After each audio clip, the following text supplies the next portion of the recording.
What's up, everybody, and welcome to episode 95 of the Chumpcast.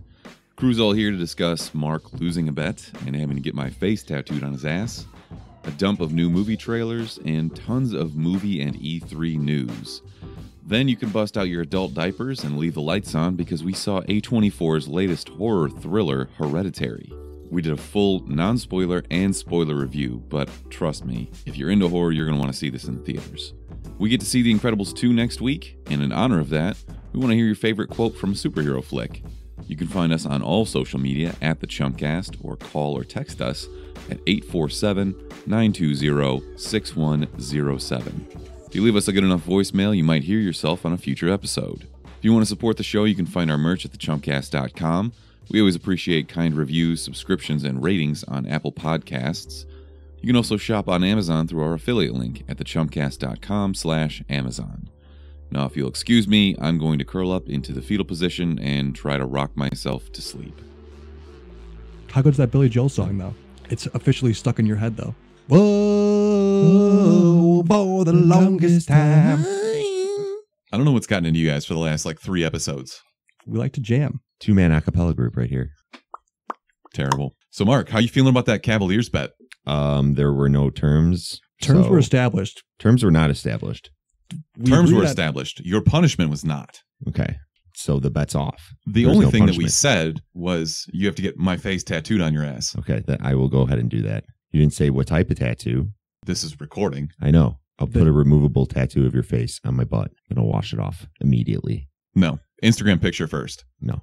Has to be proof. Otherwise, how do we know? There is proof is needed. But if you go ahead and make a Ryan Smith washable tattoo and put it on your face, that's hilarious. We should sell those.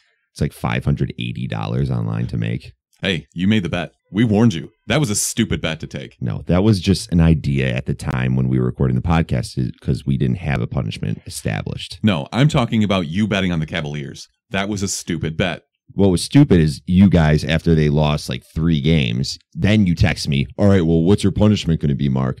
I don't know. Should I be initiating the punishment? No.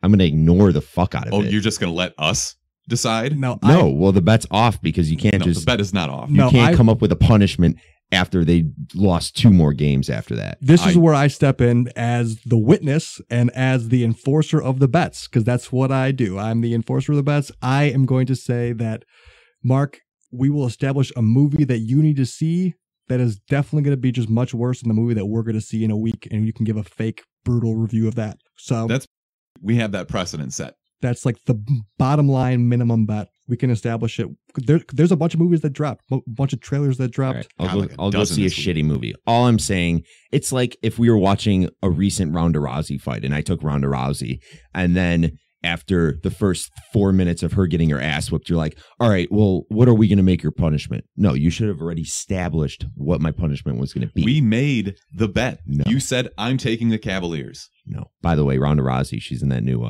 that trailer, but her acting doesn't look like it got any better. She's full-blown wrestler now. Well, since that she wasn't one of the best WrestleManias in decades, in my opinion. See, I don't watch, so I'll take your word for it. It was hilarious. It was the best. It was the one with, it was outdoors, and John Cena was against the Russian guy who'd never had his triangle hold ever broken, and then John Cena just broke it, clearly. That was the ultimate story. Spoiler, bro. Yeah, it was from 2015. It was hilarious. Okay. We had it on a big screen TV. That's the only way to watch WrestleMania. And that's how you just completely change the topic. All right, Mark, you have a choice. What? Temporary tattoo, my face, your ass. Instagram picture. I'll have to see how much making removable tattoos would be. Or the bad movie. So what's the bad movie? We'll figure that out. We'll look at the upcoming releases. But you could probably just go see Adrift because I know you love Shailene Woodley. That's the same shit, though. We have to establish what the bad movie is. I'm sorry, I don't have this at the top of my head. I knew you were going to try and welch on this bet, so we were just going to corner you. There's a difference between a bad movie and the most terrible movie in the world. It's going to be through 5 minutes of it. It's going to be a similar situation that we had this week, as in we would see Hereditary and you would see Ocean's 8. No, worse. It's got to be worse than that. I'll go see Ocean's 8. That's I'm saying it's along those lines. Smithers it's not is I kind of want to see Ocean's 8. I don't. I'm preferable. My preference is obviously the ass tattoo. Plus, you're not going to buy one Ryan Smith face tattoo, you probably have to buy in quantity. I He hope just so. wants to have face tats of himself. We can give them away with stickers. People will love it. We'll give them away, I guess. Okay. You're doing the ass tat? I did not expect that. Have it on air, recorded. Okay. Other champs, though. Washington Capitals. How badass would it be to win the Stanley Cup in Las fucking Vegas? For the first time, too. That's like the first time it's ever been in Vegas. To have that would be just incredible. First of all, there's no way that's the only time that the Cup has ever been in Las Vegas. No, I'm saying to win it in Las Vegas and Right. then just to have to go right from the stadium to outside on the strip. That's like, whoo. Can you imagine walking into the Rhino with the fucking Stanley Cup? I think the only thing that would have been better would be if Las Vegas won it in Vegas. That would be a bit of a different story. Does that Right. give the NHL a black eye if the Knights win? No, I think that just gets parity to the league. The NHL is the complete opposite of the NBA. Definitely. You never know who's going to win in the champion, who's going to make it to the Stanley Cup, which is point to Las Vegas. And then for NBA, it's literally ruined. We called the finals matchup at the beginning of the season. We called the winner. Along with everybody else. Yeah. And I think in order to fix the NBA, they need to ruin the NBA even more. And LeBron needs to go to Golden State and just be like, all right, we're doing Dream Team versus everybody. The great thing about winning in Vegas, so I saw a recent picture of Ovechkin with Tiesto at Hakkasan because Tiesto has residency there for DJing. And he was on stage just fucking drinking out of the cup with Tiesto, which is pretty epic in itself. Amazing. But being in Vegas and winning something, like if you're in another city, let's take, for example, Golden State winning the other day in Cleveland. Brutal. Yeah, worst place to win a championship. A quiet brag. Yeah, I was at Game 7. Cubs won the World Series in Cleveland. I was like, I'm sorry. I drove home immediately. I'm like, I can't be in the city and celebrate right now. Yeah, I was in like, I need to Wrigleyville. leave. I think I would have rather been in Wrigleyville True. than at the game. Obviously, I'd rather be at the game, but I wish I could have immediately teleported back to Wrigleyville. My point is, being in Vegas, there's so many people from around the country coming into Vegas where it doesn't matter. It's not like, what's a Vegas hockey fan? Like, there's probably John Taffer. If anything, they're John probably Schumacher. staying at home, and there's going to be enough people out that Yeah. don't really care about hockey, but you can still rage face with. Because everyone's already raging their face off Yeah. in Las Vegas. But I think it's actually like a perfect storybook ending for Ovechkin, just because he is known as like the rock star of the NHL. As in, Sidney Crosby is like the Baby back bitch. baby back bitch version. He is like really, he does the dangles and stuff, but he's like not. Ovechkin just like goes out and just rages balls and just like gets blacked all the time, and he's got like no teeth. He's the man. I love That's Ovechkin. Russians, man. They're psychos. Yeah. TJ Oshie had a nice moment too. Oh yeah. His dad has Alzheimer's. hmm He was talking about how his dad doesn't remember very many moments, and that he definitely will remember this one. So that was pretty cool. That was a cool interview that I heard. All right, let's get into our listener submissions. First off, a little bit of housekeeping here. Fluffy Fox shared with us last week a little eye bacon story, Tasty. and we posed the question, after you pulled it out of your eye, did you eat it? She did get back to us. She did not, in fact, eat the eyeball bacon. Upsetting. I'm very disappointed to hear that. You can't waste bacon like that. There is a finite supply of bacon in the world. Very disappointed. Missed opportunity. You guys got nothing on this? I got nothing. She should have ate the bacon. That's about right. Should have ate the bacon. Ate the bacon. Ate All the right. bacon. We didn't have a listener question last week. So instead, we posed it to the audience and we said, ask us a question. So we have a few here. First of all, let's kick this off with a voicemail. Chumps, what's up? This is Kyle A. Robinson, 51 from Instagram. And What's up, I was Kyle? just wondering, who would play you in a biography about your life? If you could cast anyone, who would play you? And then I'll add to it, who would play your love interest? Keep on trucking, guys. Interesting. Hell yeah. I would like to put a different spin on this. I say we have to cast each other. Okay, that's better. Ooh. Okay. Brick, I'm going to go with coked out Jonah Hill. Okay. My biography is coked out Jonah Hill, like from Get Him to the Greek when he freaks out. That gif where he goes, ah. Yeah, Okay. that's you. Zero focus. Where he's all like the time. rubbing the furry wall and shit. Yeah, That's a great 100%. scene. That's Brick, right? I was going to lean more towards Kevin James, but Too old okay. Yeah, he's I guess I'm not old. Yeah, that makes sense. and way funnier than you. Jonah Hill's. I think Jonah Hill is more funny than He's Kevin James. a good comedic actor, but I don't know that he necessarily comes up with that comedy. Kevin James writes his own shit. Okay. Kevin James does have a really good stand up too. He's hilarious. Don't or sweat the small stuff. He just released a new one, I think, last month. Yeah, I saw Pretty it. good. It was okay. It wasn't as good as the first one. No. But who's my love interest? Ooh. I'm extremely vain. Just letting you know that. Yeah, I know. Oh wait. No, One shallow. of- There we go. That's Who? what I meant to say. Oh, shallow. Yeah, and vain, I suppose. Yeah, I'm the you're very fucking vain man. as well. I'm going to go with Bette Midler. Midler on the roof. No. No, I just Bette Midler, though. Midler. Betty White? You like old bitches? I could go for a MILF. That's a gilf. This That's is why I said hard to think MILF, so we about. can establish that I'm going for a MILF. We can lower the age a little bit. Who was Jonah Hill's girlfriend in Get Him to the Greek? The girl from... Nope, that would never happen. Nope. I'm going to put a little realism on there. No, nothing. I don't like her Wait a as an second. actress. Are you She's telling from me... Mad Men. Yeah, are you telling me you can do better than her? Yeah. You mean Elizabeth Moss? Yes. Yeah, for sure. Yours is Elizabeth Moss. No, I'm I blown away reject that you it. think you can do better than Elizabeth Moss. I am not blown away. Obviously, because you just said that you're both vain and shallow. Exactly. Okay, we'll give you Rebel Wilson from Pitch Okay. Perfect. She's funny. She's hilarious. Would She's be nonstop so much laughs. funnier than Melissa McCarthy. So Jonah Hill, and Rebel Wilson. Yeah. I would make that'd be I'll give you the choice between Super Rebel funny. Wilson and Melissa McCarthy. a Rebel Wilson a million times over. Okay. No question about All right. it. Who's a big, See, this dumb is a little- Hollywood idiot? This is a little different because you guys already have girlfriends. It's a big dumb So we're- Hollywood. So we're picking who's playing Erica and who's playing No, Kelly. not necessarily. Yeah, not really. more or less. Well, you're talking, I'm sorry, drunk Erica. yeah, obviously. I don't know that I have an answer for Mark. Who's a big, dumb idiot in Hollywood? And also a diddler. Morgan Freeman? What? That's what the fuck? very 0 to 100 on a Morgan Freeman diddler reference. Morgan God Freeman damn it. is not a diddler. Yeah, He's very problematic. He came out a couple weeks ago. He did not say he diddles children, and we had a couple of good episodes without getting you diddlers talking involved. about? You sick fuck, dude.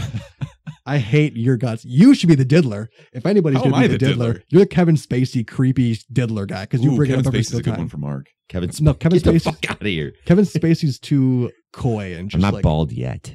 oh, we got to Bruce Willis or something. Bruce We got to Willis. be a That's bald rough. guy. Bruce Willie? I'll be Bruce Willie any day. Bruce That's Willis is fucking brutal. the man. So Mark's got to be a super bald guy, and he's got to be a goof. Rob Schraub. You know, I don't actually know what he looks like. He looks like Mark he doesn't look like Mark at all. Who? Rob Schraub? Yeah. Shrab. Schraub? Schraub? It's Schraub. Right. We need to do your we love need my interest. love. Okay, my love interest. Kyle, by the way, this is a great question. Yeah, I hadn't thought about this. I probably should have prepared something ahead of time. Love interest. The Rock. The Rock. I'll take The Rock any day. But that means that he can't play me, which sucks. I was going to say Gwyneth Paltrow, because Gwyneth Paltrow kind of looks like Kelly, Kelly is way less weird, obviously. but yes, that's pretty good actually. See, I'm doing it accurate. You guys are a bunch Fuck of, that. you're a dick. Shut up, Jonah Hill. Coked out Jonah Hill. I'm sorry. All right, so now we got Smithers. Can't wait for this. Bill Skarsgård for sure. Rob Schneider. One or the other. You got the tall part with the Skarsgård. I'll take that. Rob Schneider. Rob Schneider is Ryan. Rob Schneider is a carrot. Are you still trying to think of who he would be? Yeah. Okay. Who did you picked? I think Bill Skarsgård because he's just dead in the eyes. Very tall. Yeah, lifeless. That makes. I'm good with that. sense. John Malkovich, just like deadpan in the face. See, I was going to be really nice to you, but No. then you were kind of not. Nobody nice to wants me. that. I know. Nobody wants to hear you be nice. Well, let me change this a little bit. Do you guys ever get told, like, you kind of look like XYZ? Kevin James. Someone said Really? that to me. Yeah. I thought you were just pulling it out of your ass. No. I used Based to off get of reality. Kevin Kline, the guy from American Pie. Chris Klein. Chris Klein, sorry. Who's Kevin Kline? Yeah. I don't know, but Chris Klein. Yeah, that makes sense. Kevin Kline is this guy. I have no idea who that is. I don't know either. Yeah, Chris Klein is the one I used to get. Okay, Chris Klein. You could be Chris Klein, but you'd be like a more boring, more monotone Chris Klein. What happened to him? Why haven't we seen him in a movie in 10 years? I don't know. For some reason, I just got I want Jason, or what the hell's his name? Jason Vanderbeek? Who's that James guy? Vanderbeek? James Vanderbeek. I want James Vanderbeek to be Mark for some reason, just because he's a bro. I've just thought about from like, I don't want your life, Dad. Just like From Dawson's Creek, Chase Vanderbeek. yeah, bald Did you say James Chase Vanderbeek. Vanderbeek? Yeah, I don't know this guy's Who the name. fuck is Chase Vanderbleek? Isn't that his brother? You would be the knockoff version of James Vanderbeek. Chase Vanderbeek. You're just Sup, bald. guys? My name's Amazing. Chase. Oh, that's great. I don't want your life, Dad. All right, so who's my love interest? Emma Watson. I would take that. Obviously, this is just a shout out to Drunk Erica because I know she likes Hermione. Super cool. She seems super down to earth. Yeah. No, you would for sure. It would be like Reese Witherspoon or something. Why? I don't know. Okay. Because she's in Big Little Lies and is the worst. She is the worst. The worst. She's not even the one that gets beat up, though.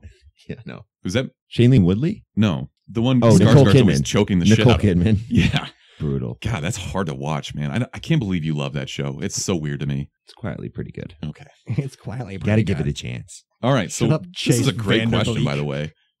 Thank you very much, Kyle. We got a text from Darian, and Darian gave us a very impassioned question Yes. and a wall of text. I'm going to trim this down. He's basically just asking us, what's our opinion on the internet and the way that it's affected movies?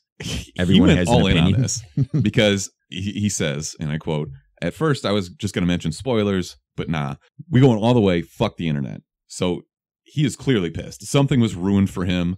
Or, Someone told him about the red wedding before it happened, and he oh lost God, his that shit. would be the worst. Had to be. So this is one of those things where you're putting the onus on the internet when in reality it's just people. People are the fucking worst. Mhm. Like when you have people that are chasing Star Wars actors off the internet, it's people. It's all about the way in which the internet is used because it's great. You have more information now. You have access to all these trailers. You know when something is coming out. You know who's going to be acting in it. You can actually connect with actors if, you know, like they're doing Q&As on Twitter and stuff. This really comes down to the shitbags that you follow on Twitter. And maybe you need to curate your timeline better and stay away from people who like to spoil movies. But Mark. deep down, I feel like a lot of people, even though they're like, oh my God, I hate that guy, they still like to follow him and just see what they're saying. The problem is, I think what he's talking about is if you don't get a chance to see a movie right away, then all of a sudden spoilers will just appear. Even if you don't, for example, Infinity Wars, all those memes came out about the disappearing people. And if So many memes. And if you didn't get a chance to see it, you already have like the inkling of like, oh, I kind of know what's going to happen already, and like a secondhand source. They're not spoiling it per se, but they're not also, but they're going to spoil You know it. something's happening. Exactly. I had this conversation with my sister last week because she's got a 2-year-old and she's pregnant, so she doesn't get to the movie theater. And I asked her, like, how do you look at memes? That was my question. Like, how does any of this make sense? And she's like, it doesn't. That sounds terrible. So you're just out of the loop at that point. Yes. So you're either out of the loop, or you're spoiled, or you're just the small niche of people who sees every movie that knows what's going on. Yeah. Like, Whew. that's us. You could just be like Simon Cowell and just get rid of all your devices that lead to the internet. Get That rid of sounds your phone. terrible. Could you guys do that for a week? Could I do it for a week? Yeah. Stop using the internet. Yeah. I would probably read all of the stuff that I've been telling myself that I was going to read for the Yeah. last 5 years. Yeah, nah, dude, I couldn't do that shit. I would like, what am I going to do? Games Dean? No you way. guys can't get through an episode without looking at your phones. True. That's where all the content is, man. It's where all the information is. What if we had no information? I'm locked It in would be right a now. shitty podcast.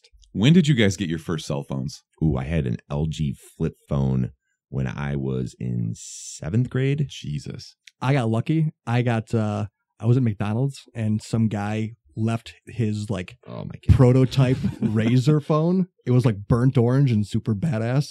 And this was like right when the Razor like came out and there was like a new version of it. So I got Mini a nice- Razor. What? You remember the Razor and then the Mini Razors came out? Don't remember the mini Razors. Mine was actually it was like a bigger phone, but it was dope. I had one of those old school Nokia brick phones. I think James and John still have those phones.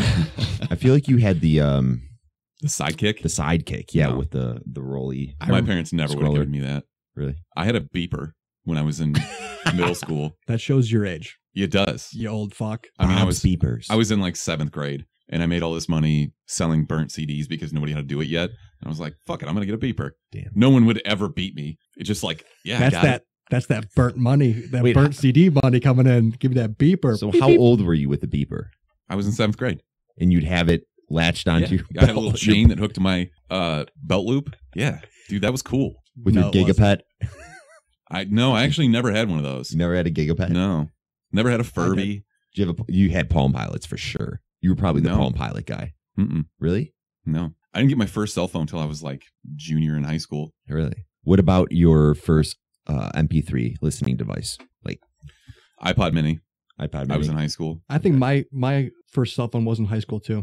Do you remember all the I, being type A, was the guy that would sit on LimeWire, download every song, and then go into iTunes once it transferred over, change and like make the song titles perfect, and put the album artwork. I don't think manually. that's type A. I think that's just Did you used to do that? obsessive shit? compulsive. Yeah. That is OCD. I probably wasted so much time downloading music You definitely on the did. internet. That's not wasting time if you are jamming out to it all the time. True. Yeah, but you're not looking at the album artwork. Yeah. Yeah, No, just no one is. sitting on my computer listening to music. Now it's fucking just- aim. Spotify. Someone decided to do that and make a actual app $1 billion. for it and make $1 billion on the side. Yep. Do you guys have Spotify or I have Apple Music? You don't have Apple. I have Music. Amazon Music. Yeah. Amazon Music? I have access to that. I completely forget about it though. It just comes with Prime, right? Yeah, I usually just go to YouTube. I'm a Spotify guy. Cool. Next. Okay, Mike.Burling says, which porn star are you excited to see at Exotica 2018 in Chicago this year? Stormy Daniels. By the way, Mike, if you're in the Chicagoland area, I saw one of those billboards on top of a taxi. Stormy Daniels is coming to the Admiral Theater, the strip club in Chicago, next week. I saw that too. I believe Seriously? June 16th or Man. something. Is anybody milking their 15 minutes more than that? No pun intended. Ooh, what? Milking it? Stormy Daniels. I don't like how we mention porn and you immediately go to milk. Milking it. Yeah, that's weird. You've been pegging your brother again? The amount of text messages I got and like people tweeting me and shit was just brilliant. I fucking love that. I'm gonna cut that clip and put it on our board. He was on the back and I was just Yeah, pegging so I him. was pegging my brother. We gotta bring Just this up breeze again. right through it, and Mark and I both looked at each other like, what? Rick's gonna lose it. You guys are sick fricks. All right, I don't have an answer, Mike. I'm sorry. I didn't know this was coming. You Neither did I. obviously have different interests than we do. Whoever does notorious pegging that's my go-to right there. You just watching home videos. Yeah, me. I am actually going to Exoticon and I will be there as the known pegger. All right, Mark, you don't get to answer this question, but Engine26 Studios on Instagram says, do you think the DC universe would be better off on HBO or Netflix? So he has an answer here, but I want to hear what you have to say, Brick, not Mark. 100% yes, just because they haven't done anything with the movies. If Wonder they're gonna, Woman? Besides Wonder Woman, they've just botch after botch after Wonder Woman after botch after botch. And I maintain that Man of Steel was not that bad. it wasn't that bad, but it wasn't not that bad. good. I Wonder think- Woman was good. Wonder Woman was great. I loved Wonder Woman. But the Batman and Suicide Squad and everything that they've done recently has been utter trash. And this going to the new Joker movie that they're doing. Yeah, The nobody definition gives a of- fuck about that. The definition of insanity is doing the same thing over and over again and expecting change. And Okay, you want to pull out the cliches. this isn't the insanity that we want from the Joker. We want some good insanity, some fucking Heath Ledger insanity. Fuck all that. All right, you want to go cliche. The devil you know is better than the devil you don't. Just because HBO or Netflix could have this doesn't mean that they could do it right. But I think I would rather have it on HBO than Netflix because I've seen what Netflix can do with the Marvel series. And the only thing that I've gotten from that is The Punisher was incredible. But I think HBO can make it dark. And if I were to see a weekly episode about Batman and how I'd be into it. I mean, I guess Fox did it, right? With Gotham. So let's be Yeah. a little It's a more clear on different- this. As obviously different. It's fine. So we're saying get rid of all major motion pictures for DC and just have them go to HBO and as maybe a series, maybe an episode series. Yeah, that's what he's talking about, is a serialized TV show. All right, Mark, weigh No. in here. No, Nope. you don't think they could do it better. I literally, my whole point Do it was better just right trying to now? argue against Do it Brick. better right now, possibly, but if that means taking them out of the movies, like movie theater wise, the box office, absolutely not. I But think Justice League lost money. That's a reoccurring It kind theme. of all depends on. I think there are some differences with obviously the style of directing and the directors. I think they need to really nail that down. And let's wait until Aquaman comes out. Let's see what James Wan does. If it's fucking shit, we can revisit this. But for now, I wouldn't want to see DC movies out of the movie theaters. I think it would be a good move for DC because Marvel has monopolized superhero movie for motion Definitely. pictures. And I love HBO. I think it would be cool. And second of all, I don't really watch the CW shows.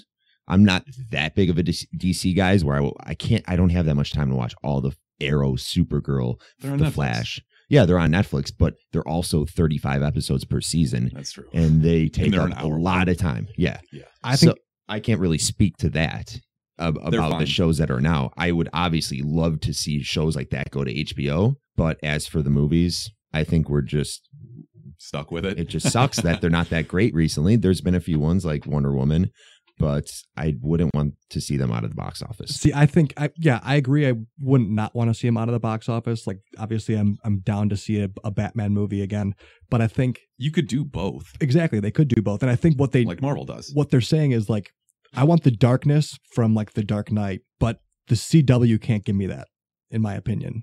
HBO would be able to do the dark, gritty. So could Netflix. Violence. Netflix could do it too, and I agree. I'm just saying that would be a good medium to go to. All right, because of that reason. So his answer was, yes, it should go to HBO as an anthology, which is kind of what we alluded to. You could bring in any cast or crew episode to episode. I'm tired of waiting years, and now news of the new Jared Leto solo film has me ready to walk away. And I've been a big supporter of the DCEU. Warner Brothers is now making that hard. That's a good point. The respect is earned. You don't just because you have the rights to these characters doesn't mean that you aren't going to fuck it up. So yeah, there's a lot hinging on this Aquaman movie. Mm-hmm. I can't really think of anybody better than James Wan to give it a shot because it's somebody new that's outside of this universe giving it a shot. And name a cooler guy than Jason Momoa. Seriously, man. If somebody was going to bring back Aquaman as a cool superhero, I love Aquaman anyways, just reading the comics, but a lot of people think back to the old Aquaman animated, what was it? Those DC are terrible. Friends? Yeah. Super Friends? Super Friends. Jesus. Those are fucking awful. Those were terrible. And that's what a lot of people think of when they think of Aquaman. But if you're going to have someone do that, Jason Momoa is that guy. Yeah. And I'm very curious to see if Aquaman, the movie, when it comes out, if it's going to be any good.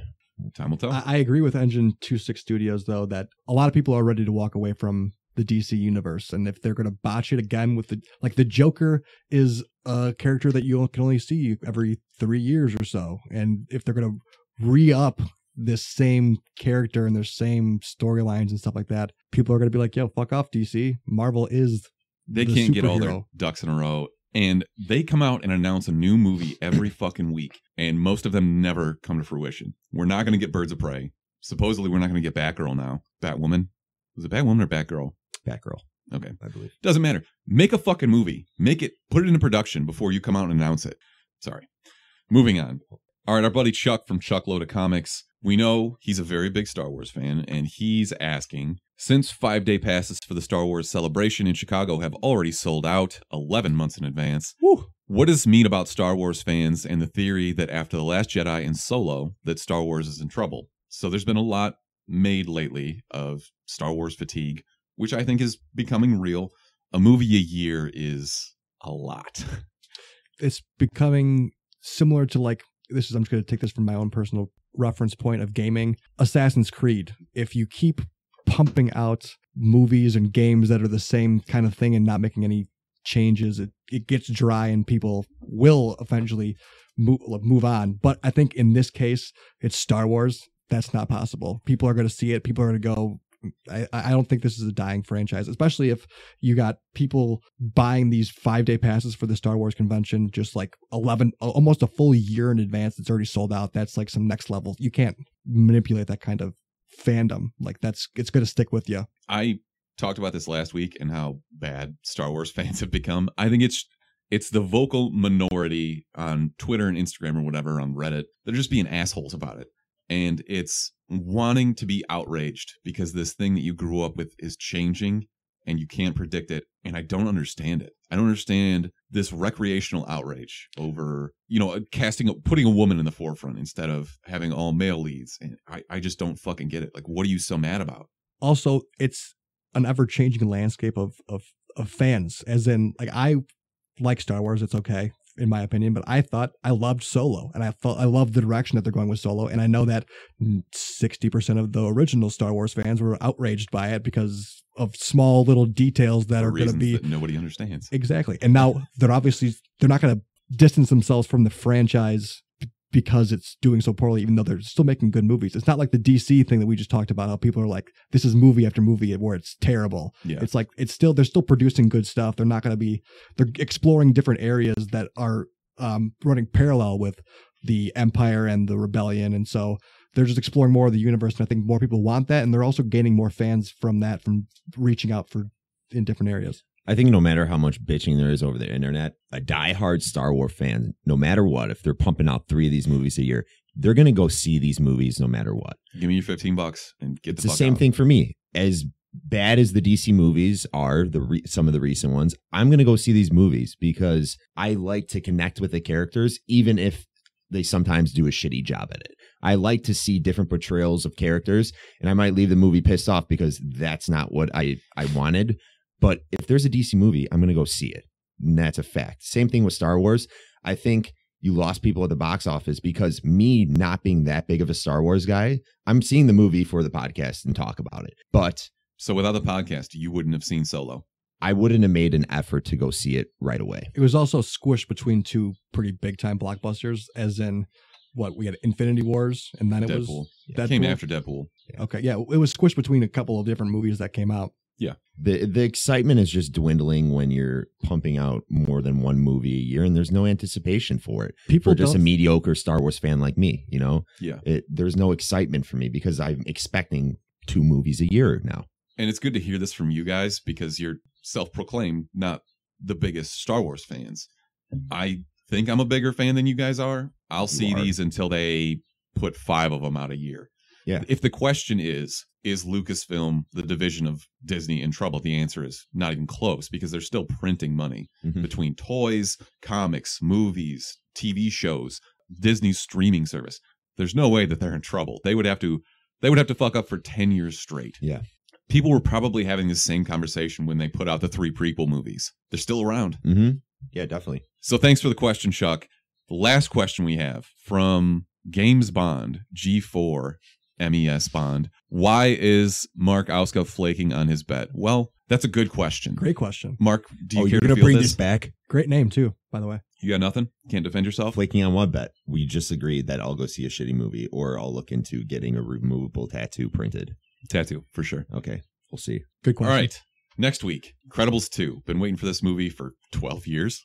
Something ridiculous like that. I love Incredibles. In honor of Incredibles 2 and one of possibly the greatest superhero quote of all time. Honey! What? Where's my super suit? What? Where is my super suit? We want to hear your favorite quote from a superhero movie. Doesn't have to be from a hero. Mark, I can see your eyes lighting up already. You're just a freak like me. Okay. I love it. That's actually so good. I feel like I'm sitting next to Heath Ledger right now. We have to move on before he just quotes the entire movie. These civilized people, right. they'll Stop it. eat No, each Mark. other. Hey, look, Shiny over here. Keep going. All right. So send us your favorite quote on Instagram or Twitter, or you can call or text us at 847-920-6107.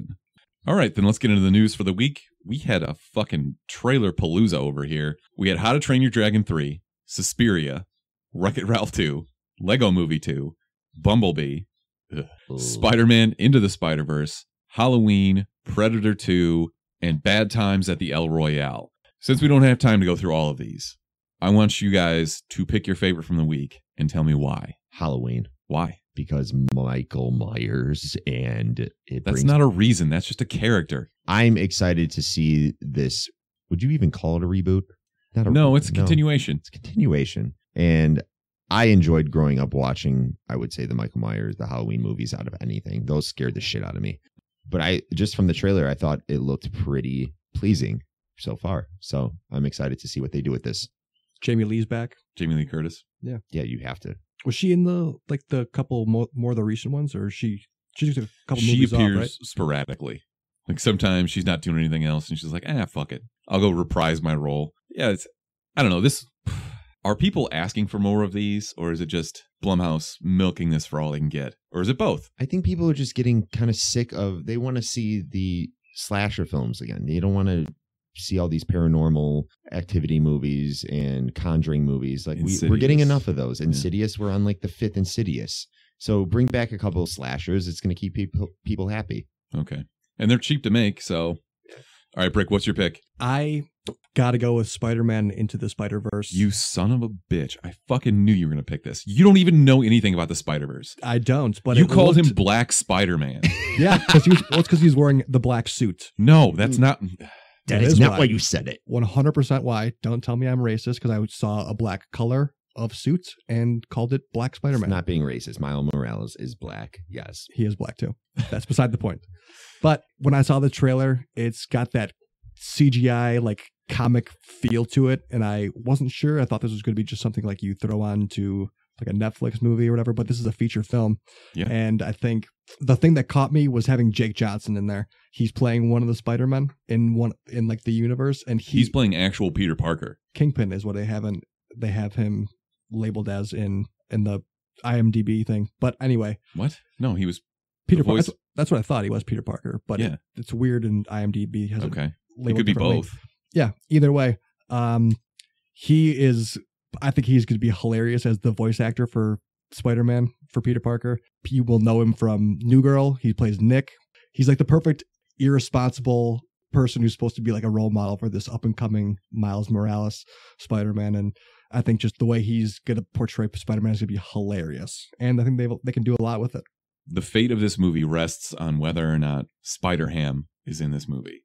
The pig version of Spider-Man from an alternate universe. If they're actually doing Spider-Verse, they have to have it. Like, and there's so many to choose from here. It was a recent comic book run in the last 2 or 3 years, and you have Superior Spider-Man to take from, which was Doc Octopus, but moved into Peter Parker's body. You have all these different characters. You have Noir Spider-Man.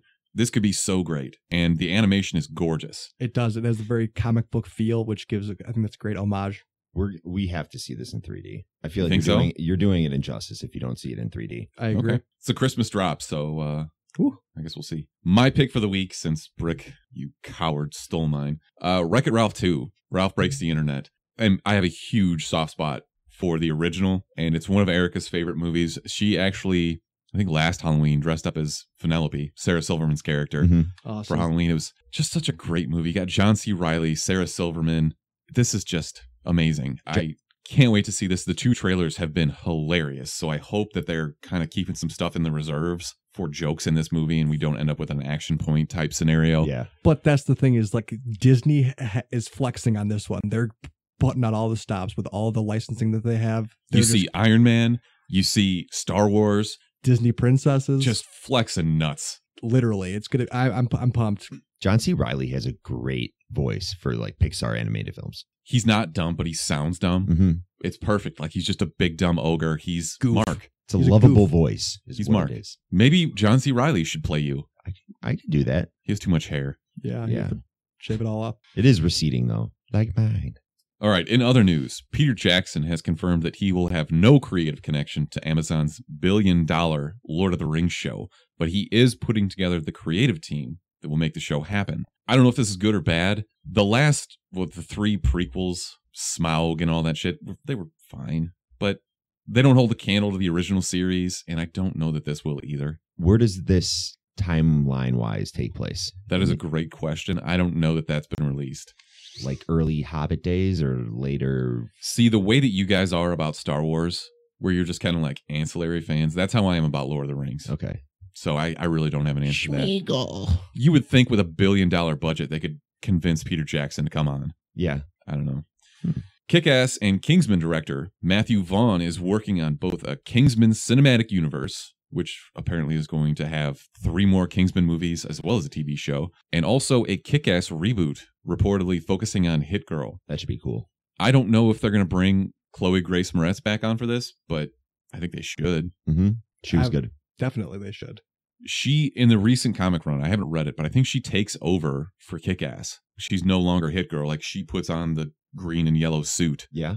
So I'm not really sure where that would go. I should pick that up. You didn't read any of these, did you? No. Damn. There's too much stuff I'm behind on, like Saga and other stuff that don't have time to get into anything else. Not that either of you care about this, but I do, so suck a dick. Sony has removed its Silver Sable and Black Cat movie from its upcoming lineup. So this is a classic DC move where you're like, oh, let's announce this and then never make it. Kind of sucks.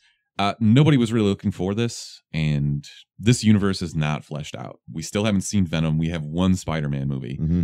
Kind of makes sense that they're not doing this. Doesn't it make sense? Because aren't they selling the rights anyway? That's Fox. This Fox. is Sony. That's right. Never mind.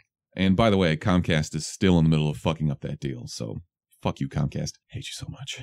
No thoughts on this? You didn't even know who Silver Sable was, did you, Brick? Knew it was in Spider-Man, but you thought it was Kraven the Hunter. I did. Yeah. So there you go. That tells you everything you need to know about the process of making this movie.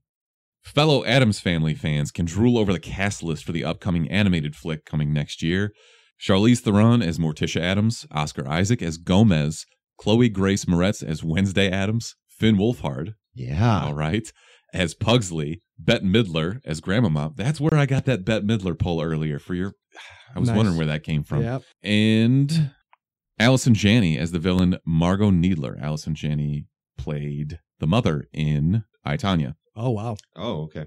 Won the Oscar for Best Supporting Actress. So obviously, this is a star-studded cast. Oh shit, there's somebody else in this too. Nick Kroll. Nick Kroll's playing Uncle Fester. Oh, really? That's Yeah. actually a really well cast, I That's think. perfect. This is a star-studded cast. This is fucking awesome. And I love the original Addams Family movies. Same. Chloe Grace Moretz could be a great Wednesday, too. Yeah, she has that deadpan delivery. Creepy, yeah. Did you Just say like- this is animated? It is. There's a still photo of the way that they're going to depict them. Looks really good. So this is just going to be voiceovers. Yeah. Oh, okay. I wish I would see like Finn Wolfhard actually. He acting. can't play Pugsley. Pugsley's fat and bald. Yeah, that's going to be really weird. That's true. He's Thought it was playing live Pugsley. I action? was thinking of the little kid, the young son. What's his name? Pugsley. Yeah, he's a little fatty. He is fat. Fuck. He's fat and like short hair. Isn't an uncle fat too? That's He's- Uncle Fester. That's Nick Kroll. Okay, okay. I'm completely. Yeah, go fuck myself. Never mind. Played by what's his face from Back to the Future. But it would be hilarious if you put Finn Wolfhard in a fat suit. That would be pretty funny. You could. That would be funny. I would Or watch you're that. just like, yo, we need to make sure you eat 5,000 calories a day, Finn Wolfhard. That'd be the best. just make him fat. Go best full job method. ever. Yeah. Yeah. Fat Wolfhard. All right. Other news. Donald Glover, Ryan Gosling, and Ezra Miller. What do they have in common? They all like candy. Close. They're all Willy in the Wonka. running to play Willy Wonka. But why? Yes. Ezra Miller. What's... The Flash. The Flash. He was in Fantastic Beasts. Oh, wow. Okay. He is the one out of that list that looks the most I think he Willy could do Wonka well. He does. because he's weird looking. But other than that, why the fuck are they making this again? I wouldn't even say because he looks weird looking, yes, but I think just the way he talks in general could be very Willy Wonka-esque. Maybe I'm just tainted by Johnny Depp's portrayal in the last, 6-7 years ago. I've never seen that movie. And I'm Don't. glad I didn't. It's bad. I'm just a fan of Donald Glover, obviously, but I think he has actually pretty funny stand-up about kids eating candy in his original stand-up called Weirdo. Yep. And I think his over-the-top animation could be something that would be pretty good to use in a Willy Wonka movie if he's playing Willy Wonka over the top animated. I'd like to see him as it. I would rather see him in something original and not Same. retread this movie that has been butchered and just beaten to death. All right, Brick, this'll get your dick moving. HBO has officially ordered a pilot for a Game of Thrones prequel set thousands of years prior to the Game of Thrones that we know today. I was gonna say, I think you should cut in the music. This will get your dick hard, and then just because I look at everybody pumped up, fully torqued over here. Hell yeah, super sold on it. Thousands of years in the past. I'm curious to know how everything kind of is going to be fleshed out. I suppose. Do we get dragons or do we get dinosaurs? I think it's got to be dragons, and I think see it's going to be dinosaurs. more Dragonsaurs. dragons than people, I guess. And so they're going to have to figure out a way to kill those It's them just running for their lives. those suckers off. Yeah, if there's like that's going to be crazy. It's going to be more of a fantasy world of Game of Thrones because I guess the nice part about Game of Thrones was like it was a show based off of in realism in a sense where it's not they don't show off all like Historical fiction. historical fiction, but then they grow it to make it into this crazy like dragons and magic and all this stuff. And now that everyone already knows that it's about that, you can enter that world full force. You know, It's going to be Game of Thrones meets Skyrim. even better. Sure. Do I you know, it's think- supposed to be like the origins of the White Walkers and shit like Oh, that. that's going to be cool. Yeah. I hope I hope the dragons have a predominant role. Do you want dragons talking to each other with subtitles? That'd be pretty sweet. Take out the garbage. Yeah. Thousands of years in the past, though. I mean, they're already in like what year would you even assume that would even be? Medieval. I don't know. Two They all BC. carry swords and shit. Don't even ask me when the medieval times was. I'll be like, the 1800s. 30 years ago. All right, last piece of news. Jared Leto is going to produce and star in a standalone Joker movie because DC has no idea what people want. This comes out alongside of Suicide Squad 2, which will reportedly heavily feature Jared Leto, a Harley Quinn versus the Joker movie starring Margot Robbie and Jared Leto, and a Joker origin flick that is supposed to star Joaquin Phoenix. Okay, so I guess I can walk back. You only get to see the Joker once every 3 years, but this was there, what, 4? You're going to see him every movies? 6 months. What the fuck are they doing? Yeah, Mark, I have defend no your idea. boys. I agree Who's with you. mans? I agree with you about having all of these movies coming out supposedly this close to each other. The Joker is such an iconic villain where you need that anticipation, and it's better off if you wait a few years to see a new one established or just an actor continue his portrayal. I think Jared Leto is an extremely talented actor and just an extremely talented person in general. And you can hate on his portrayal all you want from the last Suicide Squad movie. But the fact is, that movie sucked. Do not confuse his performance with that movie. I don't. His performance sucked. I don't think we gave it a chance, though. We didn't see enough of it. Would you Enough of say him? out of how many minutes do you think the Joker as Jared Leto 5 had? tops. Yeah. Okay. If you thought those all 5 minutes sucked, then that's your opinion. But I personally am not going to judge him off of that movie. You're biased. I want to give him a chance because I know what he's capable of. Look at him in like Dallas Buyers Club. He's an extremely talented actor. You might hate how they did this Joker, but let's just see what they do with him acting more than 5 minutes in a movie, whether it be the Harley Quinn Joker. If that movie sucks and we see plenty of them, then yes, I won't be looking forward to a standalone Joker movie with him. But people, how quickly they forget how much Heath Ledger was hated on as the Joker when he was casted. The difference is that we've seen both of them. I know, but I wouldn't even say seen because I don't think we've seen enough of Jared Leto. I was excited when they cast Jared Leto. Me and too. They turned him into this. Honestly, that was one of the best trailers I've ever seen for a movie. And then the movie was dog shit. The first Suicide Squad trailer that released when the guy had it was at some premiere where they showed it, and then Warner Brothers was like, all right, we want this trailer to do its justice, so we're gonna provide the actual high quality trailer because they weren't going to release it for a few weeks. I remember vividly watching that trailer and thinking, holy shit, this movie is going to blow people's minds because that trailer was unbelievable. But the movie sucked. Jared Leto, I wasn't as big as a fan of what they did with his character and how they made him look. But from what I saw, I'm willing to give him another chance. And I want to see a little bit more of his Joker before I just completely write him off. So that's just my opinion. I agree that they didn't give him enough airtime for Suicide Squad, so we can't give a full judgment of it, but I still... Yeah, it doesn't get you excited. It doesn't really get me excited either. You fix that by Cold on doing one movie, not 6. True. I agree. They're trying to pump out way too much, especially if it has to do with the Joker. That's not what you do with the Joker's character, is try to produce 3 fucking movies within, 2 years or whatever they're doing. I don't know. E3. We got some E3 this week. Look at you taking over the news. I got some gamer news for y'all. So proud of you.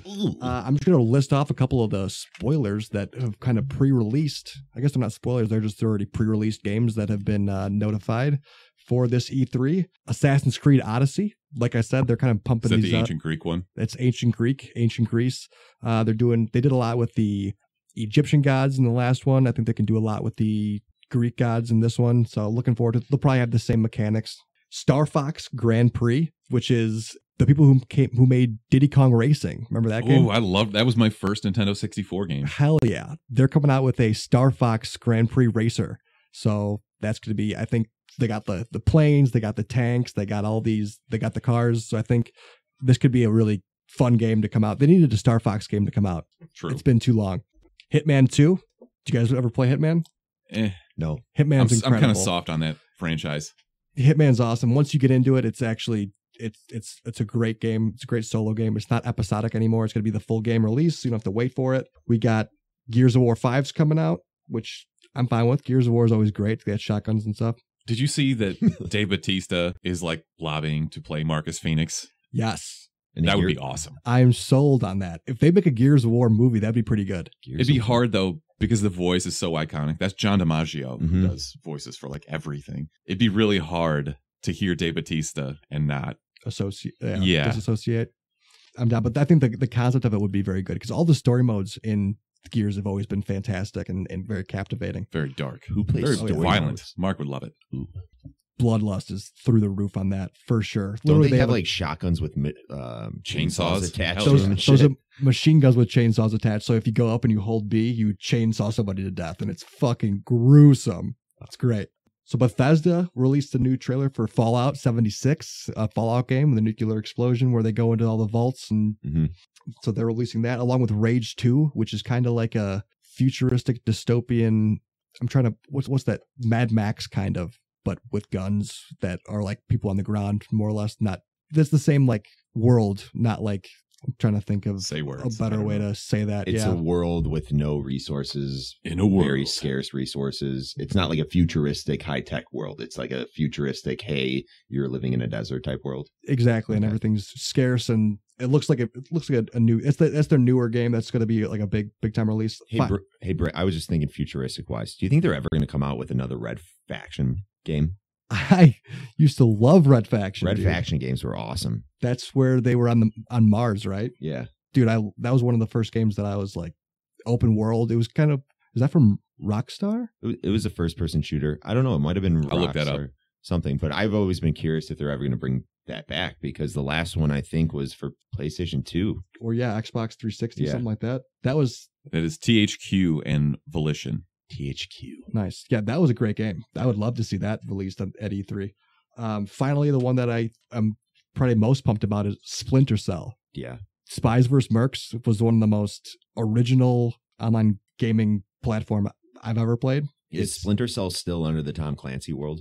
Yeah, I think so. Okay. Tom Clancy. I don't know if they broke away, if that even would have worked. I don't know. But I always remember Tom Clancy's Splinter Cell, so I didn't know if it was still a Tom Clancy game, I guess. But It is. It's a great like asymmetrical multiplayer game where it's so many gadgets, so many tools, and the gameplay was always like very fluid. Very pumped for a new Spies vs. Mercs Splinter Cell 2. stealth games have always been my favorite. Splinter Cell was always one of my favorite growing up, and it's because it reminded me of Metal Gear somewhat. Hell yeah. Because you're a that cheap stealth ass side of it. noob sniper. Yeah. So we want to hear what games you think are. I'm saying this before E3 started today, so we're gonna get a bunch of new gamer news coming out. Maybe we'll do a post and see what games you want coming out on the Chumpcast Instagram. Maybe a Smash Bros. Well, Smash Bros is coming out. Well, perfect. Exactly. Now you know. I would buy a Switch for that or for an actual console Pokemon game. They're making a Pokemon too. I saw that. Unfortunately, probably won't come out for like 2 years. It's 2 players too. Weird. Like How do you do that? You take away the controllers detached from the No, I system get that, itself. but like in the actual game. 2 people are roaming around in the free open world, and they have the Pokemon you can see like in the grass rather than just like tall grass. So you can like see who you want to fight, kind of. They should have brought this to console years ago. So stupid that they've been sitting on this property. No kidding. And they should have. What they really should have done is made a Super Smash Bros. Style fighting. So that's how you capture the Pokemon is by. That sounds pretty complicated, but sure. How does that sound complicated? You fight them instead of going into a turn-based combat. You do a Super Smash Bros. Combat with the Pokemon that you have. So that makes it not an RPG. Well, you still build levels based off of who you fight and stuff like that. All right, moving on. Peace. All right, Brick, is that all you got for E3? At the moment. You know what that means. Best. Best? Best. Worst. Worst. The worst! She's the worst person in the world. Huge skank, terrible, but thank you. Huge skank. All right, guys. Best man alive time. Let's go. I'm going to start out with the best/worst man alive, and that's going to be my guy, Ilpo, because he is at E3. He's going to be a Games Dean insider. He's going to be giving me inside scoops on what's happening at E3, and he's the worst because he just sent me a picture of what he's eating. And fuck you, Will. I need some actual content, you pussy. So give me some fucking content and not your manchon wok chicken that you're eating. So Wow. I told him I'd buy him rock bonki if he'd give me some good content, which is like this fire ass Asian food that's like they cook in front of you. Ooh, best steak ever. He's not eating Taco Bell and drinking Paul's energy drinks. What the fuck is Yeah, this? he's doing E3 wrong. Yeah, what are you doing? Already botching it, but he's the man because if he does give me some content, that'd be pretty dope. He's the All right, Games Mark. Dean insider. What do you got? Oh man, this one's good. Tayeb Suyami, 56-year-old New Jersey resident, just won $315 million from lotto tickets in the best way possible, actually. So Tayyab, I guess, went to the store, bought some orange juice that was supposed to be on sale. He bought it for like $5. He went back to his car. His wife said, no, this was on sale. Go back in there and return it. As he was going back in, he goes up to the register. He's returning it. He takes the money he gets back for it and buys 2 lotto tickets. He then, the next day, is mowing the lawn and he has to go get some lawn shit. From Home Depot. How about you just get to the point? Yeah, let me get to the point. Hold on. Okay, yeah. So the next day he's driving, he stops at a 7-Eleven, and it's pretty hilarious because he scans the first ticket. It's a no-go. Scans the second one, and I guess when you scan it, just the cashier could see what the response was, if it was a winner or not. And the cashier just goes, oh my God. He goes, wait, what do you mean, oh my God? Cashier just says, big. Big what? So I guess he wins $315 million jackpot with this lotto ticket. And shout out to his wife, by the way, for making him go back in there. And shout out to Tayyab, best man alive, for actually probably pissing off his wife because he used that money to buy lotto tickets, which he was supposed to bring back for returning some orange juice. You know damn well they're going to get divorced. Oh, yeah. Now they're going to get divorced for sure. But that's a great story. And I guess he's using the money to pay off his student loans. Just to show you how fucking shitty student loans are, because this man is 56 years old. And I'm assuming he probably didn't go to school a few years ago. And then he's also paying off his daughter's student loans. So get that out of the way. Yes, student loans can suck a D, but shout out to best man alive, Tayyab, jackpot winner. Nice. My best man alive is Danny DeVito. Nice. Did you guys see this week on social media? Hell yeah. A Pennsylvania high school student took a cardboard cutout of Danny DeVito to her high school prom.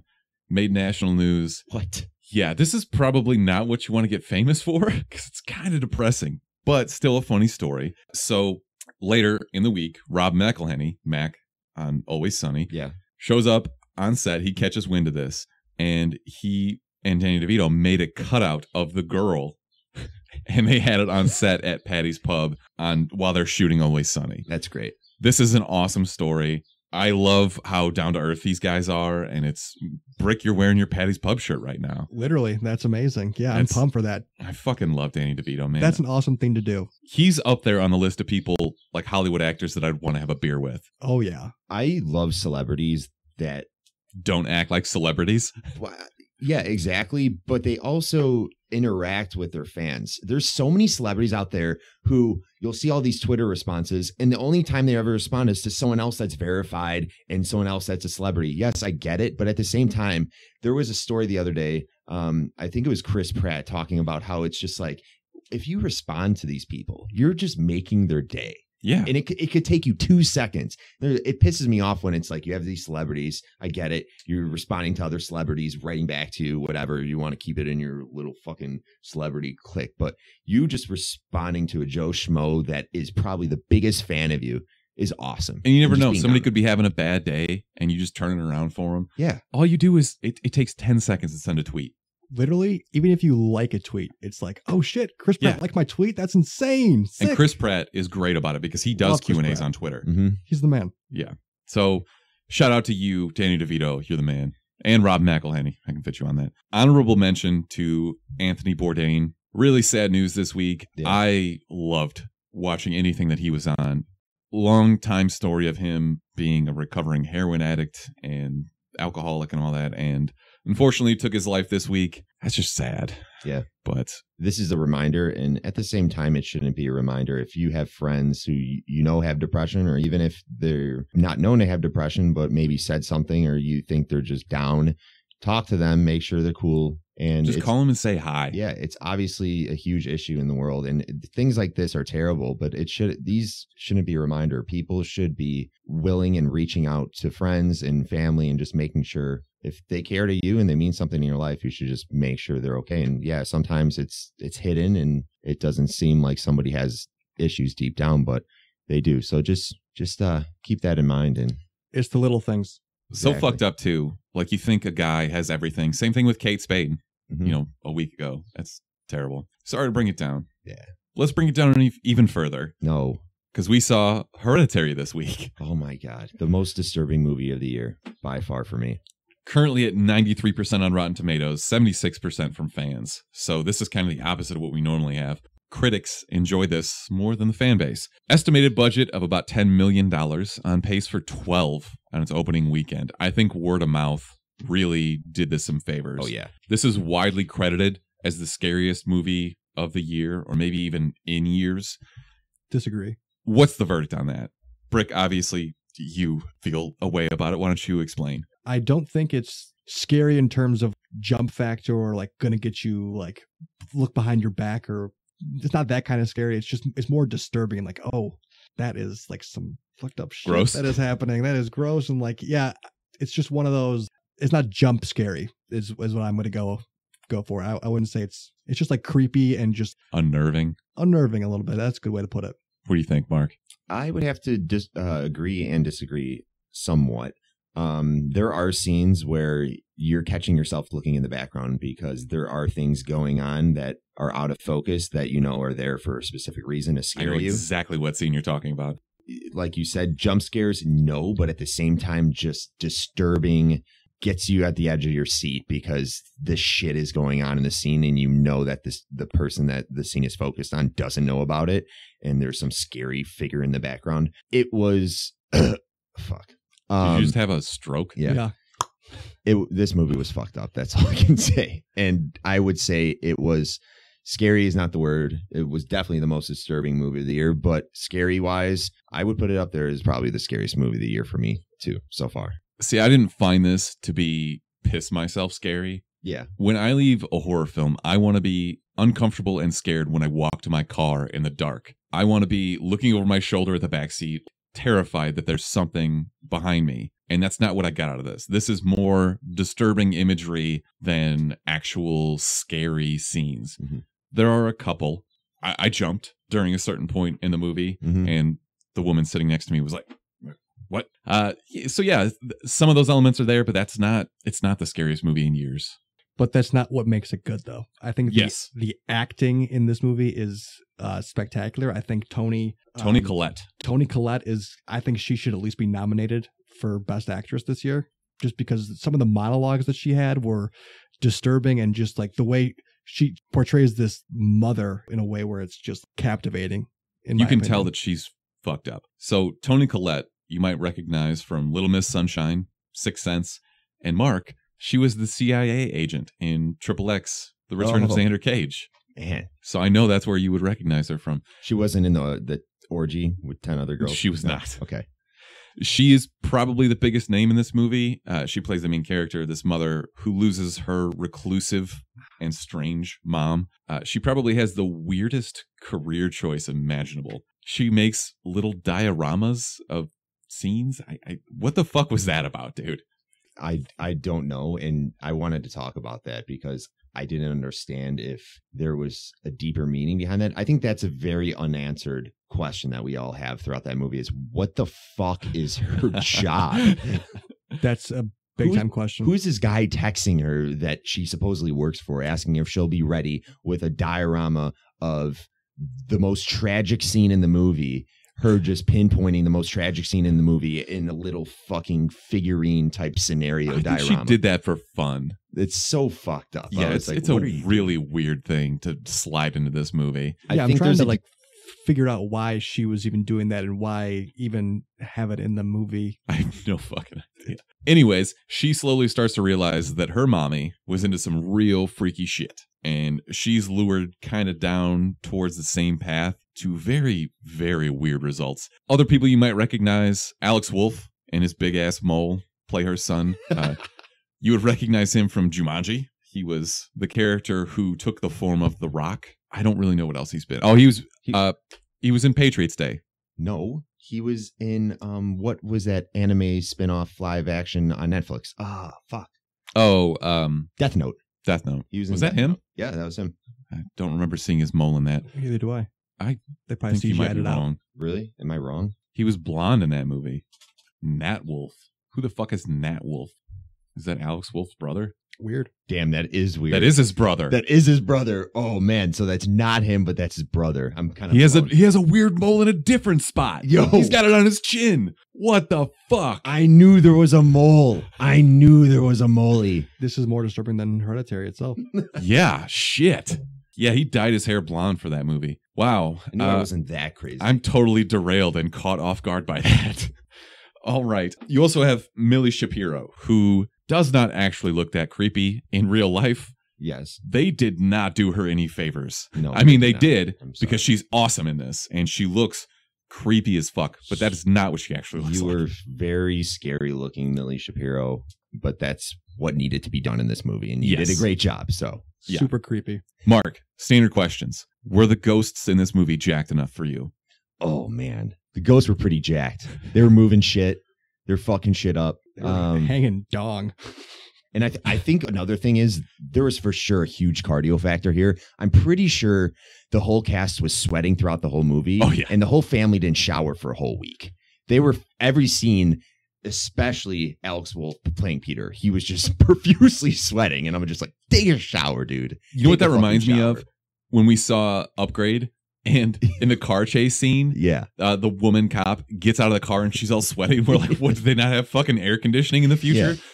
She was What's driving, happening? She was driving that hard. She just started sweating. Let's talk about Alex Wolff. Brick, you said that you really liked his acting in this. Explain. I enjoyed his acting. I thought he took the role of, it's hard to explain without going into spoilers, in my opinion, but he took his role in stride and he was, it's honestly impossible to explain without going into spoilers. for I'm me. sorry, I have to interrupt you here. Mark is wearing those socks that tell you which one is a left and which one is a right, and he still got them wrong. Not by choice. You are wearing two left-footed socks.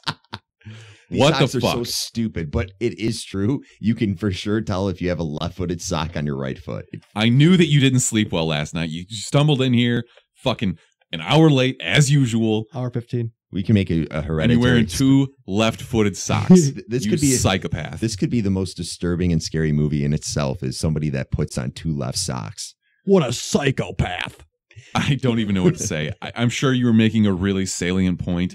I'm I going to wasn't. argue against you anyways. I wasn't. I think Alex Wolff in this, basically his job was to sweat and leave his mouth open. I don't think, especially when you put him next to Toni Collette, not even comparable, not even close. I thought he sucked in this movie. Anybody could have done the same job he did. Some of the things that she was saying, there's not really much to do besides just jaw drop. Even when he's sitting in class at school, just mouth open. Just close your fucking mouth. It's a weird thing that you noticed.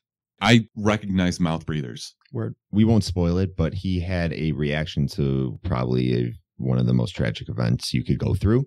How do you think he did with acting that reaction? He didn't have to do anything. Yeah, that's kind of true. He But didn't fucking do anything. Do you like what his reaction was? I To that honestly, it glazed over me because of what the tragedy itself was. Just like, I was floored. I could not Yeah. I could not gather myself. I was like, oh my God. I was jaw dropped. I could not close my mouth. After 30 seconds, I was like, all right. I realized about a minute later that my mouth was still open. I was like, oh shit, I look like him on screen. Yeah, I was dude. like, you oh. could have played his role. Yeah, my jaw dropped. Okay. Anyways, let's standard format. We're going to do good, bad, and rate it. So the good for me is the last 30 minutes. The final act of this movie, wow. The movie as a whole could have easily been 20 minutes shorter by just cutting some of the lingering shots and the weird stuff that is building tension, I guess, but not really. But the final act totally makes up for it. And also, the drama throughout was gripping. Just this, even without the fear aspect, this could have been a dramatic film. Agreed. Despite the lingering shots that I mentioned, the direction is beautiful. The camera angles, the way that they use the score to ramp up the terror or The sounds, yes. the anxiety, I guess. Beautifully done. The editing, the fades, the score selection, just pretty on point. And Toni Collette.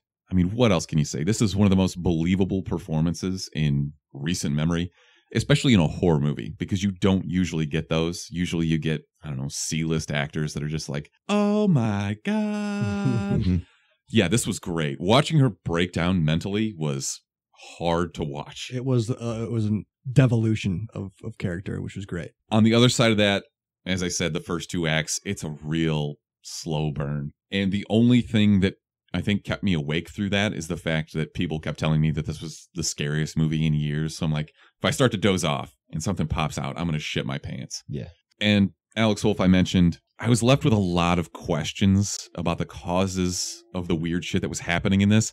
It almost felt like I should have understood more of the imagery and the references, but at the end, you know that it's just random shit.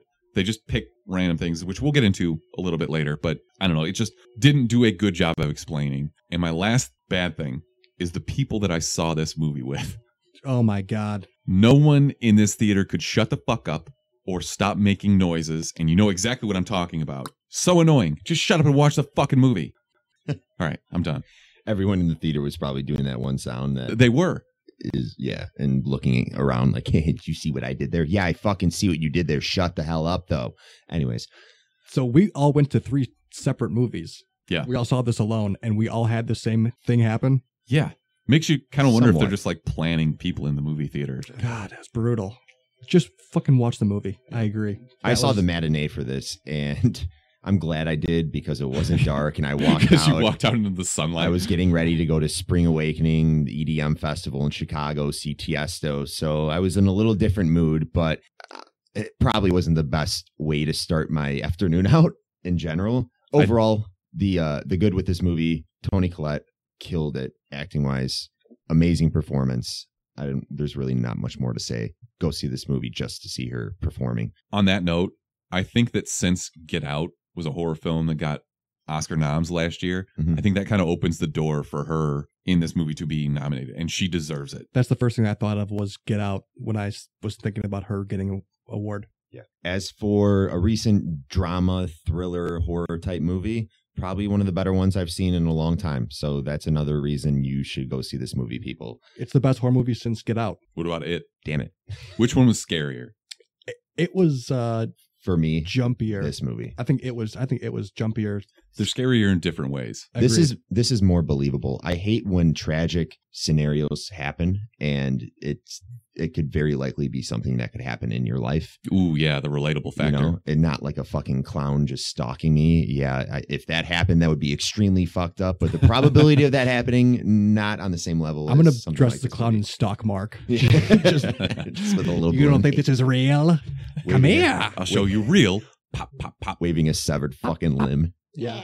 There's just some typical stuff that I get bothered with. Who the fuck would ever live in a house like this? Is your typical Conjuring, Insidious type house where it's in the middle of fucking nowhere, out in the forest, of course, overlooking fucking just the trees. And there's of course a creepy tree house, extremely open living room area that's rustic and Perfect for ghosts. perfect for ghosts to hide up and be up in the corner of the ceiling, just watching your every fucking move.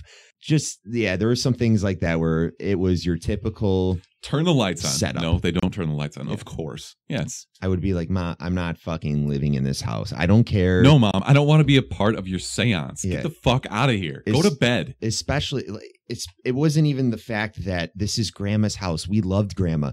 You'll soon find out they weren't too fond of this fucked up grandma. Yeah. To begin with. So why Rightfully so. Yeah, get the fuck out of that house if you have any inkling that she may have possessed or summoned some fucking demons. I digress.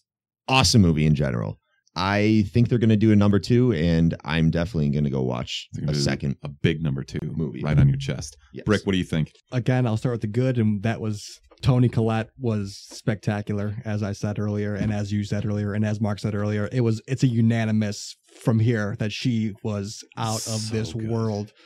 I thought the score could have been a little better. I thought they opened up the floodgates for that theater of being annoying, and I didn't particularly like the sound that it made, and it didn't give me the heebie-jeebies like I wanted from a scary movie. Again, I can't get over Toni Collette's performance, and just the realism that they brought into the movie was like the tragedy of it all was very well designed. I think at the end of it took me out a little bit. It based on like it was so real they could have went a different direction, and I think that would have been awesome, which we will get into a little bit later. But I still really liked the movie overall. Are we gonna rate this now? Yeah, rate it. This is like the horror scale. Whore? The horror scale. Whore. Horror. I don't want to be so generous with this, but I just You're generous with every other I know. movie. It's super good. I'm gonna go 8.5. I think that's my fucking rating every single Mark. time.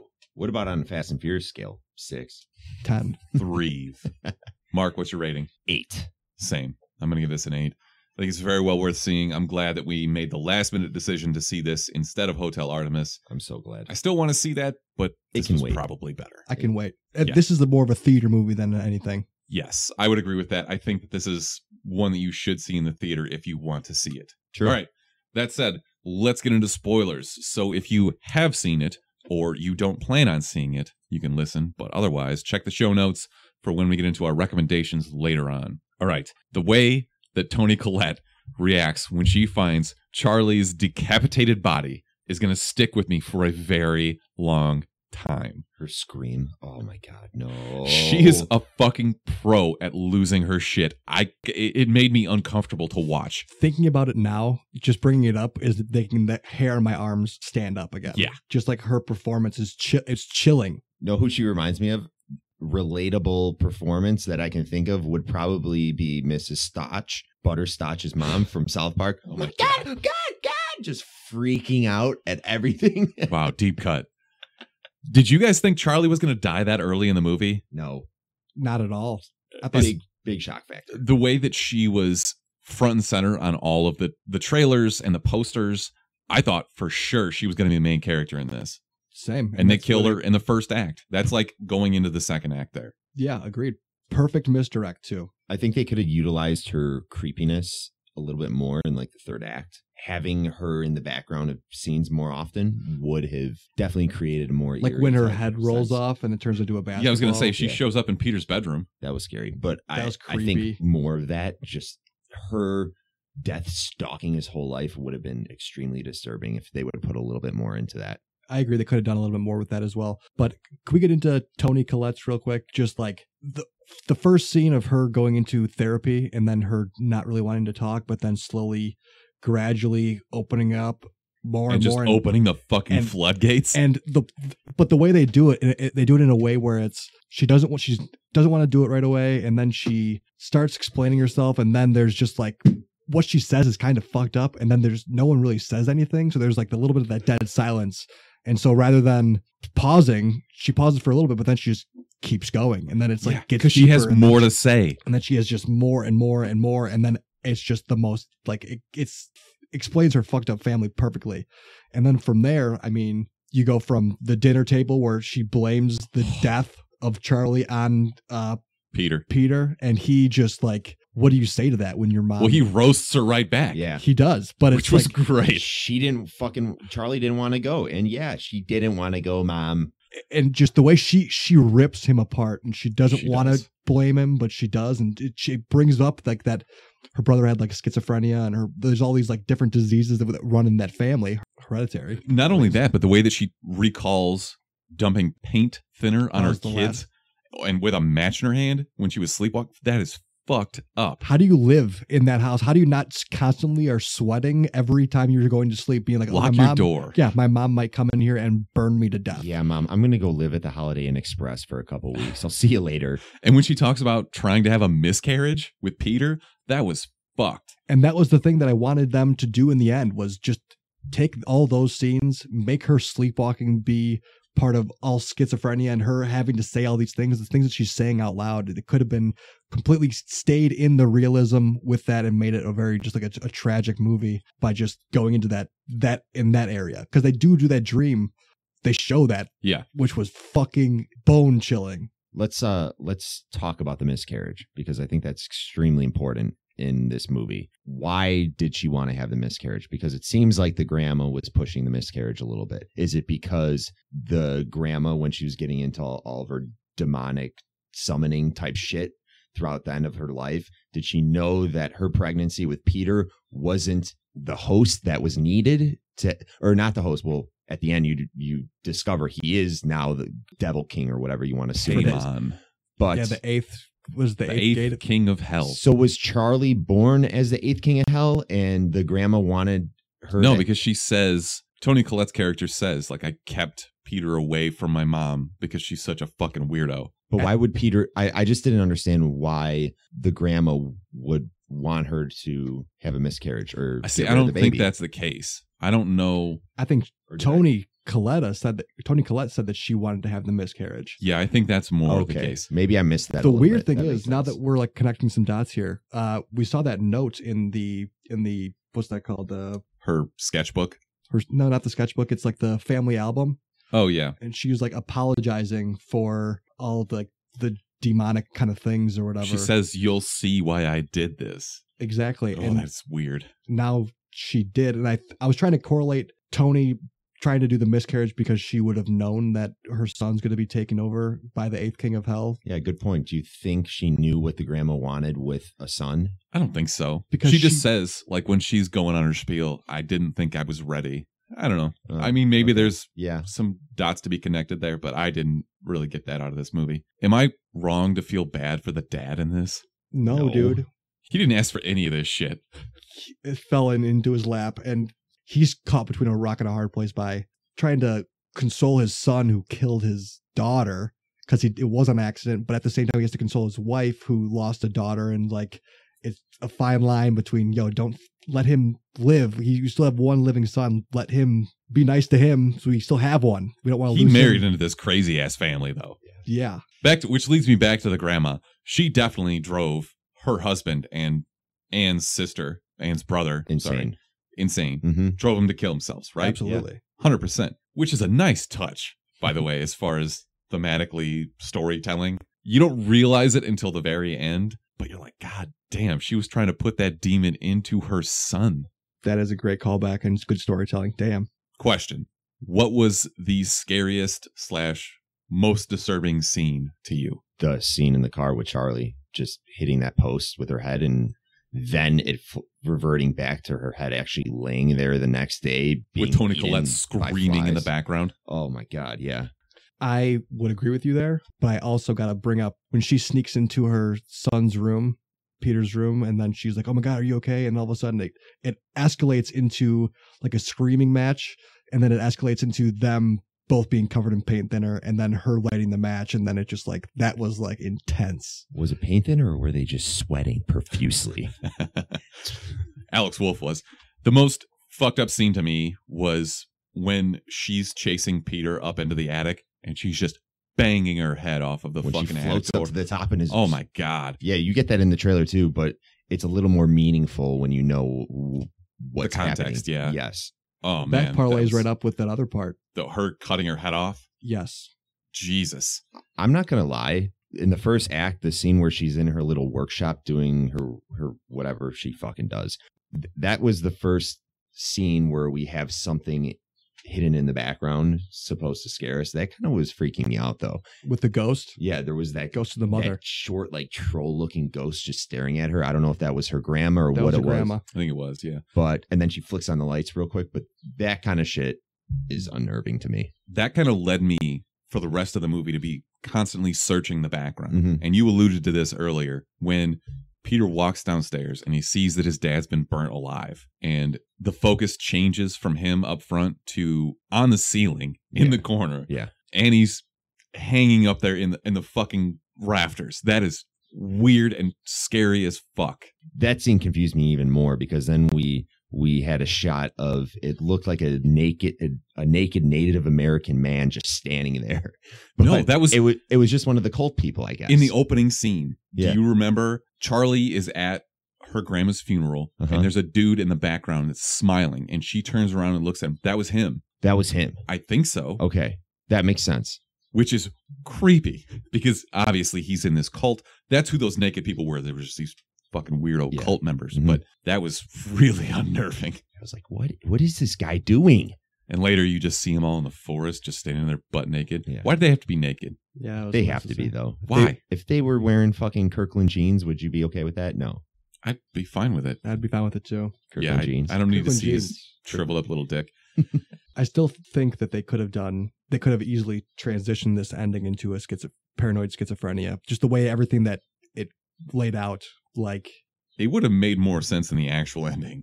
Agreed. Let's talk about this. What the fuck? What was that about? Can anyone explain this? I mean, I understand what happened because you see the tribute to Paimon with Charlie's head mounted, and it's an allusion to when she put the pigeon's head on the fucking... Why?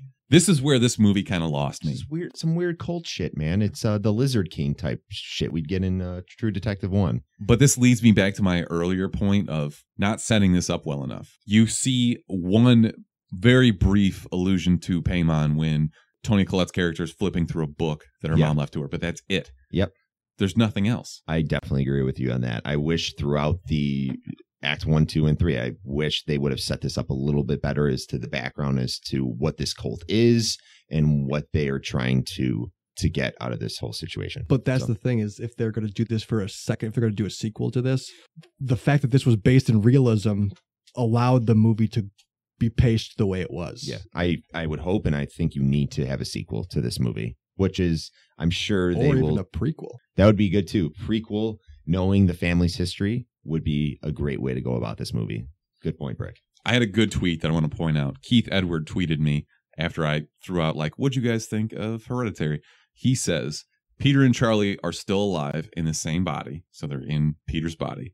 Neither of them are Paimon, and the cult doesn't even realize it. So my response to that was, ooh, you setting up the sequel to this? Yeah. You know, maybe they're going to bring it down from the inside. But what you don't really get out of this is, what was the grandmother's motivation? Why was she trying to bring this demon back? Good point. I don't understand. You're just trying to drive your family insane, I guess. Maybe it's Hereditary. Maybe she was trying to have some. Ooh, good one. Maybe she had a sexual relationship with the demon, with Paimon. All right. Well, that brings me to my last point. All hail Paimon, I guess. I was kind of pumped that he was the king of one of the hells, which is like the 8th king of hell. The king of the 8th circle of hell. Yeah, that's kind of dope, though. I did, just because I was on the Wikipedia, just kind of click on the Paimon link. No mention of him being a trickster god, which is what they kind of reference to in the movie. But I don't know. This movie was weird. Yeah, and what about the scene with Toni Collette where it appears that Charlie is now speaking for her when they initially try to summon her? And yeah, she's like talking about how she's scared. That was part of the possession, I think. Yeah, so that's a good point. I mean, we might assume that Paimon is now in possession of Peter's body, but is it really just Charlie and That's Peter? a great question. I don't know, and that's probably something we'll find out when the sequel comes out. Are we supposed to assume 3 years? That light that hits Peter's chest while he's laying lifelessly on the ground after he jumps out the window, is that supposed to be Paimon? That's yeah, it had to be. Okay. Or it was somebody's spirit, right? Yeah, definitely spirit. I guess at that point it was Charlie. Yeah, and I thought they could have literally ended the movie when he jumped out of the attic and died. I think that I almost said I think that would have made it better, but you do need a little bit of closure. I don't know. The ending scene was just too weird for me. It didn't give me any resolution. Did they have to go that weird because of the previous events that happened, like her crawling on the wall and like banging her head on top of the ceiling? Like that's not physically possible. So did they have to like make it? Good question. A little bit weirder. I don't know. A lot of things weren't answered at the end of this movie. If you would have had Peter just start talking in the demonic tongue in that book or whatever, just like speaking a different language, and we would automatically assume like, okay, Paimon is in his body for sure. Maybe they don't want that. Yeah, but it's Charlie in his body. I know. So what does that really mean? I don't know. That means Charlie's in his, I don't know. But is Charlie the demon? Is the demon Charlie? I don't know, dude. Trying to decipher this fucking movie is just give me a headache. I think the same. It's open-ended. The most fucked up part of this movie is it's based on a true story. So that's why I said, all hail Paimon. So have fun sleeping tonight, guys. Final thoughts? Great movie. Check it out. Go see it. If you're up to see a movie in theaters, I would say go check this one out in the next week or so. Wear a diaper. Yes. My favorite part was when Alex Wolff was banging his face off the desk, because that's what I wanted to do to him the entire movie. Him raising his hand like a super creep. And even, Brick, you pointed out like that was part of the reasons why you thought he was good in this. That was mostly CG. Like his face was CGI. Oh, well. Difference of opinion. So Hereditary was good. Go see it. Recommendations for the week. Brick. Goliath on Amazon Prime. One of those hidden gem shows that you won't really look for. You're not getting much exposure, but it's actually like really well written. It's with Billy Bob Thornton. He was a once powerful lawyer. He is now like a washed up ambulance chaser who spends most of his time in bars rather than courtrooms. Classic Billy Bob Thornton. Dope. He reluctantly agrees to take on this wrongful death lawsuit and this unveils like this huge conspiracy theory with this bigger company, and it's a lot of back and forth, a lot of twists and turns. New season comes out June 15th, so next week. This has only been one season. Check it out. Captivating stuff. Good stuff. Mark? If you like Post Malone, definitely go see him live, because I saw him live a few days ago, and he is awesome when he performs. So his singing, I think he's not a bad singer. He's an extremely talented artist. He plays guitar. He doesn't just go back and forth on stage and jump up and down. He sings his songs. He raps his songs. He plays a musical instrument. If you want to see a good live show, go see Post Malone if you enjoy his music. Next, I will say, I hope you're fucking watching Westworld, because it's getting intense. I'm 2 episodes behind. Oh, Same. man, I'm it's so disappointed in myself. So good. All right, I caught Cargo on Netflix, starring Martin Freeman. Somebody threw out earlier, I was more affected by this because I could relate to it. I think that was you, Mark. So we talked about this when the trailer came out. It's a Netflix original movie. Basically, it's a zombie apocalypse. And if you're bitten, you have 48 hours before you turn. Mm-hmm. He has a, 1-year-old daughter with him. It's him, his wife, and their 1-year-old daughter. His wife gets bitten, dies. He gets bitten, has 48 hours to figure out something to do to take care of his daughter before he turns into a fucking zombie. Yeah. Having a very young niece and watching this, I was like terrified and super emotional over the top, because I was like, shit, like something happens to this girl, I'm going to directly relate it to my niece. Like It's fucked up. It is a very, very depressing movie. So if you're going to go watch this, go into it knowing that it's going to disturb you in that way. It's not a traditional zombie movie, which is good, because we have too many of those now. This was a different take. I thought it was very well done. Martin Freeman's a great actor. So check it out or don't. Or is there going to be a sequel to this? I don't know. I don't think so. Okay. Without spoiling it, I can't really get into it. No, but, everyone dies. Just kidding. Zombies. Come on. Yeah. But there's some really fucked up scenes and imagery in this as well. Breaking news, Battlefield 5 has confirmed there's going to be a Battle Royale mode. Ooh. I thought we already knew that. No, it's confirmed now. It wasn't confirmed before. Confirmed news. Hot take. Take us home. It's not going to be breaking news when this episode comes out, but thanks, Brick. Still love you. Whoa. I don't. I'm just kidding. I love you. Let's go. All right, guys. I am still washing the piss off my pants, but go see Hereditary. Great movie. And until next week, chumps out, mother.